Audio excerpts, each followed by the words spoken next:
Mesdames, mesdemoiselles, messieurs, bonjour.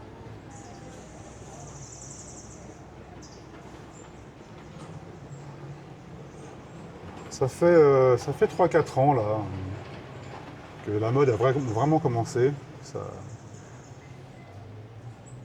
que ça fait les gros titres quasiment chaque semaine. Euh,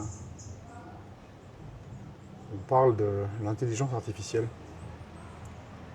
l'IA ou AI chez les anglo-saxons.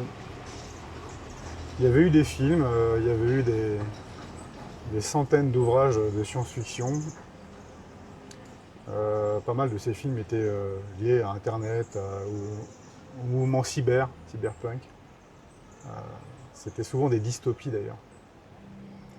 Et puis voilà qu'arrive sur les téléphones de tout le monde une, comment dire, ce qui ressemble à un agent conversationnel qui est capable de comprendre vos phrases, votre attention, ce que vous lui demandez, et de vous répondre d'une manière intelligible, avec un accès à des données très important, écrasant pour l'être humain, hein, une quantité d'informations. Et puis capable également de vous répondre dans différents styles et pourquoi pas en imitant un journaliste, un humoriste ou un chanteur. On avait commencé par ChatGPT et puis d'autres s'y sont mis. Alors où je vous parle, on est fin 2025 et je crois que la société Nvidia qui fabrique les processeurs de cartes graphiques est valorisée 5 000 milliards de dollars. C'est la première capitalisation mondiale. Devant Microsoft, devant Google, devant Tesla, devant tout ça. Ces derniers étant valorisés entre 1 et 3 000 milliards. On parle de billions en français et de trillions en anglais. C'est des dénominations, il va falloir s'y habituer. Les milliards ne suffisent plus. Et depuis 3-4 ans, donc, on a pu constater l'usage croissant de tout le monde, même des étudiants, au grand désespoir peut-être des professeurs et de leurs parents, de ces machines à vous sortir les exposés et les devoirs en 5 minutes. On a vu, là je vous parle d'un pays où on a une grosse activité de rédaction offshore, de sous-traitance informatique, des métiers vraiment chahutés, par exemple les rédacteurs web qui sont extrêmement concurrencés par l'IA. N'importe qui peut sortir plusieurs dizaines ou centaines de textes par jour grâce à une IA gratuite.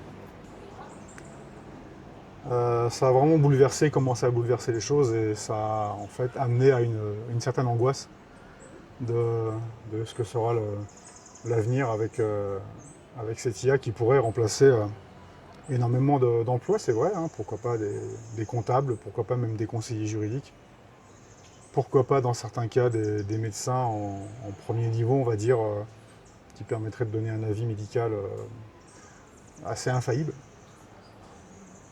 Bref, même l'IA générative d'images et de films, vous voyez, pourrait créer ce petit déjeuner parfait. On dirait qu'il est fait par IA, hein. C'est pour ça que je n'y ai pas encore touché. Donc on va parler un petit peu de ça dans cette vidéo. J'attends simplement que l'orage veuille bien éclater. Alors l'orage ne veut pas éclater. Et puis vient cette IA conversationnelle. C'est répandu sur tous les moteurs de recherche, sur les réseaux sociaux comme Facebook, sur X. Maintenant on fait une requête sur Google et on a notre recherche habituelle, notre page de résultats. Et tout en haut on a l'IA qui se permet de donner son petit avis. Et puis pour les utilisateurs avertis, ils se seront rendus compte que la qualité est en baisse. En fait, ça fait déjà depuis 2 ans que moi j'avais constaté une nette dégradation de la pertinence, de la qualité des réponses. Là, c'est des aspects un peu techniques. Je ne suis pas dans le, je suis pas dans le milieu, mais j'avais quand même quelques informations, quelques suggestions qui expliquaient cette baisse de qualité. Puisqu'après tout, il s'agit de requêtes et d'outils gratuits. Et, quand c'est gratuit, hein, vous êtes le produit, donc n'oubliez pas, quand vous utilisez une IA gratuite, en fait, vous entraînez vous-même l'IA. Et le but, c'est quand même d'en tirer un bénéfice.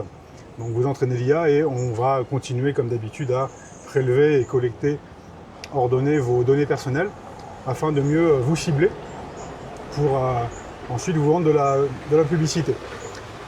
C'est le modèle d'à peu près tout sur Internet, hein, captation de l'attention des données personnelles pour fournir en temps réel et aux enchères des espaces publicitaires. C'est le modèle de Google depuis très longtemps. Et c'est le modèle en fait général, standard, aujourd'hui, qui est de capter la demande au plus tôt. Et on le verra, je pense, un jour, de plus en plus être capable de créer cette demande afin de ne même plus avoir besoin d'avoir de stock, mais de décider de quelle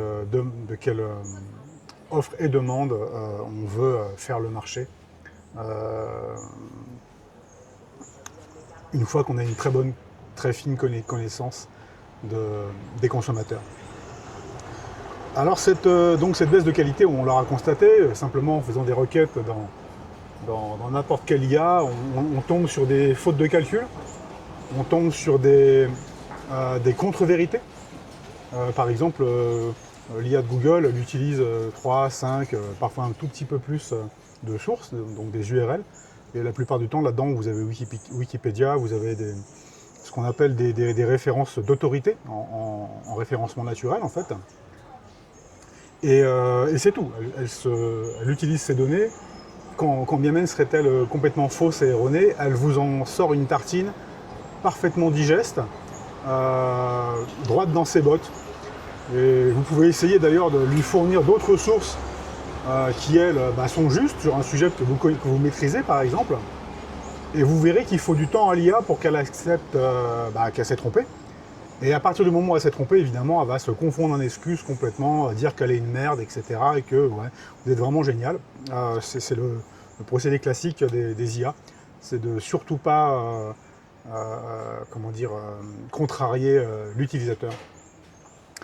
Donc voilà à peu près pour l'instant ce qu'on a aujourd'hui. Et on va dire que cette grande angoisse de l'IA est en train un peu de retomber. Les gens sont retournés un petit peu à leurs affaires. Songeant qu'après tout, non, l'IA ne pourra jamais atteindre la conscience humaine, ne rivalisera jamais avec l'homme. Et ça, je pense que c'est un grand danger parce que sous-estimer ou surestimer quelque chose comme ça est une profonde erreur. Le surestimer, c'est déjà penser qu'on ne peut rien faire, donc ça c'est complètement mortifère. Mais le sous-estimer, c'est pas bon non plus, parce que moi je pense effectivement que d'ici quelques années, et si ce n'est pas déjà le cas au niveau des IA militaires, développées, elles, de manière absolument cachée, hein, on va arriver à, non pas une intelligence artificielle, mais une conscience artificielle, et à ne plus pouvoir faire passer le test de Turing à la machine, et donc de distinguer un homme d'une machine. Ça sera terminé. On aura atteint une sorte de ce qu'on appelle de singularité dans l'histoire de la technologie. Alors cette IA, qu'est-ce que c'est? C'est aussi finalement pour nous un miroir. C'est un miroir de notre intelligence et un miroir de notre ignorance également. Puisqu'on peut parler d'intelligence artificielle, on peut également parler d'intelligence naturelle. Et puis on peut parler de stupidité ou d'ignorance.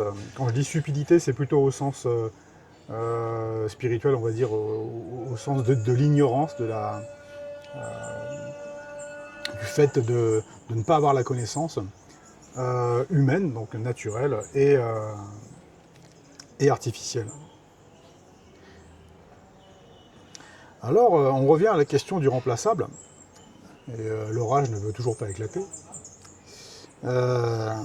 Cette question du remplacement des métiers des humains, c'est marrant parce que moi ça fait écho à quelque chose, alors ça avait eu lieu en France, je ne sais pas à l'étranger, à l'époque de l'épidémie de coronavirus, ce qu'on appelait le Covid-19, eh bien il y avait la notion de non essentiel, les activités non essentielles.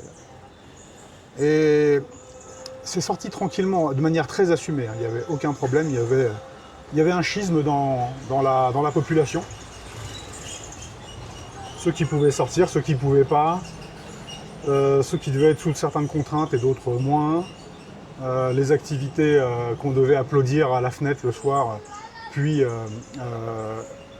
forcés à se faire vacciner, je parle des professions de soignants par exemple, hein, qui ont bien morflé. Voilà, il y avait vraiment, non pas de poids de mesure, mais autant de mesures qu'il y a quelque part de caste dans notre société. Et je crois que cette question de l'IA qui arrive maintenant doit nous faire, comment dire, nous rappeler, demande un effort de mémoire, notamment sur cet épisode qui a seulement 4 ou 5 ans.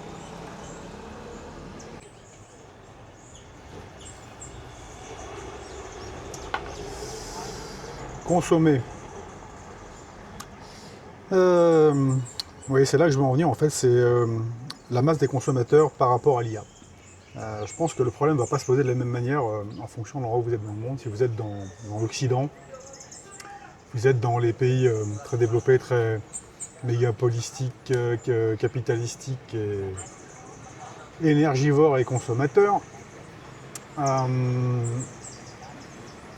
Ou si vous êtes encore en mode de subsistance, si vous êtes dans le milieu rural, agricole. Bref, en fonction du cas de figure, ça sera pas le même enjeu, mais pourquoi je m'interroge sur la question des consommateurs versus IA.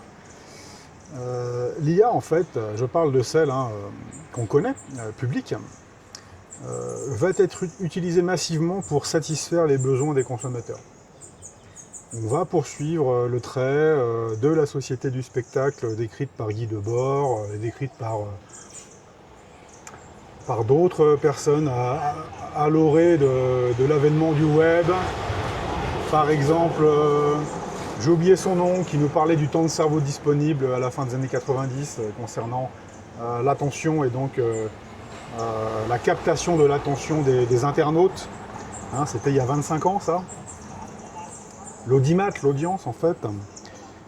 Tout est question de satisfaire les besoins des consommateurs, aussi bien en achat de biens et services physiques qu'immatériels, comme donc l'information. Vous voyez à quel point l'information est formatée aujourd'hui. C'est du cinéma, il n'y a rien de réel et de naturel là-dedans. Tout est construit, tout est construit comme une narration.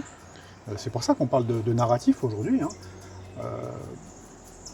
Et tout cela est construit en fonction d'une demande. Parce qu'on a étudié les besoins des consommateurs.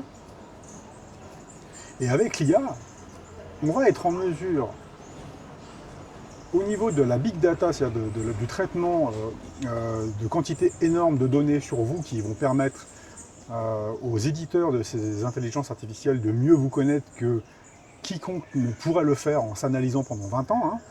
Ils vont vous mettre dans la petite case, ils vont vous cibler et ils vont établir, je ne sais pas si ça sera 32, 64 ou 128 cases pour ranger tous les êtres humains d'une société et savoir ce que vous attendez en fait. Voilà. Et pour pouvoir vous vendre, et ça sera vendu de manière aux enchères, un peu comme la publicité Google, de manière automatique, tous les biens et services.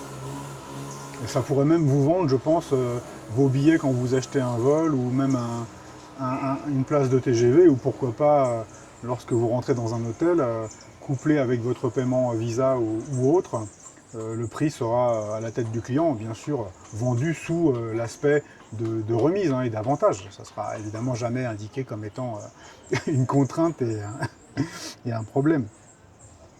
Et tout cela va être, toute cette énergie en fait de l'IA va être déployée pour devancer vos besoins, puisque c'est clairement ce qu'indiquent les créateurs d'IA, c'est qu'ils veulent devancer les questions des utilisateurs d'IA.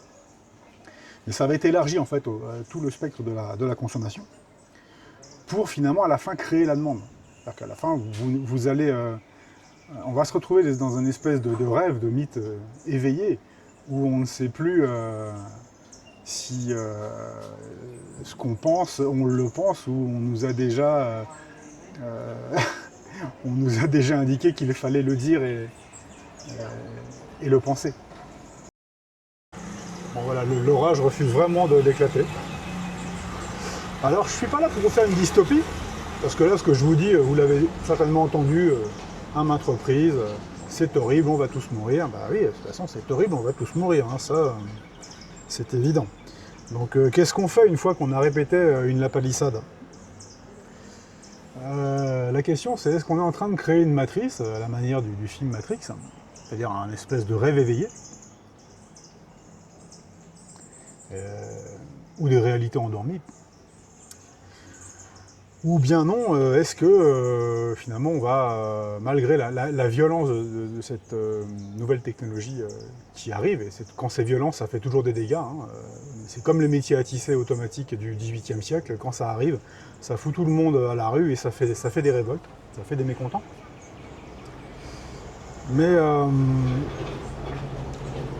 comment on va aborder ça, comment on va en sortir par le haut en fait, c'est ça la vraie question. Est-ce que ça ressemble vraiment à un test? Ça ressemble à la création de la bombe atomique, ça ressemble à l'atome. On peut en tirer le meilleur comme le pire de cette IA, de cette capacité de finalement faire disparaître quasiment le travail et de faire tout par des robots et des intelligences artificielles. Et d'avoir notre temps pour la spiritualité, après tout. Il y en a qui ont déjà émis cette hypothèse. Je me demande même si je n'ai pas entendu ça dans la bouche de Sadhguru, le yogi hindou qui parlait d'une trentaine de pourcents de la population qui serait dans cette espèce de béatitude. Et puis il évoquait aussi un certain nombre de pourcentages de gens irrécupérables qui seraient drogués en permanence, soit par des drogues chimiques, soit par des drogues informationnelles, on va dire, je sais pas, sous telenovelas 24 heures sur 24 par exemple, mais créées par l'IA. Et puis en attendant que ça passe et que le cancer les emmène, quoi. C'est un peu dystopique, désolé, mais bon, à 8 milliards sur Terre, faut pas s'attendre à ce que ça se passe forcément bien dans tous les scénars. Donc cette obligation d'intelligence naturelle, en fait, de réaction face à ce monde de consommation, de société de spectacle et de consommation, va nous forcer, je crois, à aller vers plus de créativité et va nous forcer à aller vers plus, certains diraient plus d'être et moins d'avoir. Je ne sais même pas si c'est ça, mais bon, pour simplifier, disons-le, pourquoi pas, va nous forcer à plus de spirituel. Et je voudrais en finir là un petit peu aujourd'hui parce que je suis en train d'essayer de terminer un script là de vidéo à tourner qui sera un peu plus dur à digérer, qui est sur la question de la spiritualité justement, et où je pense que les enjeux comme l'IA et les enjeux comme l'environnement, les enjeux comme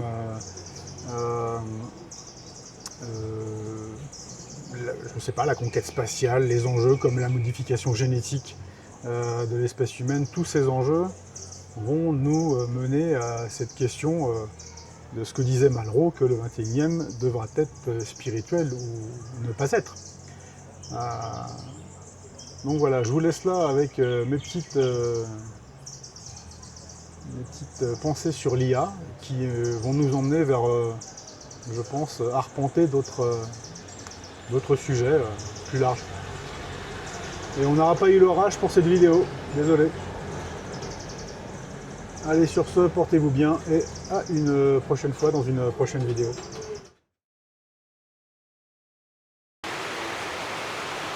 Voilà, finalement, la voilà la pluie.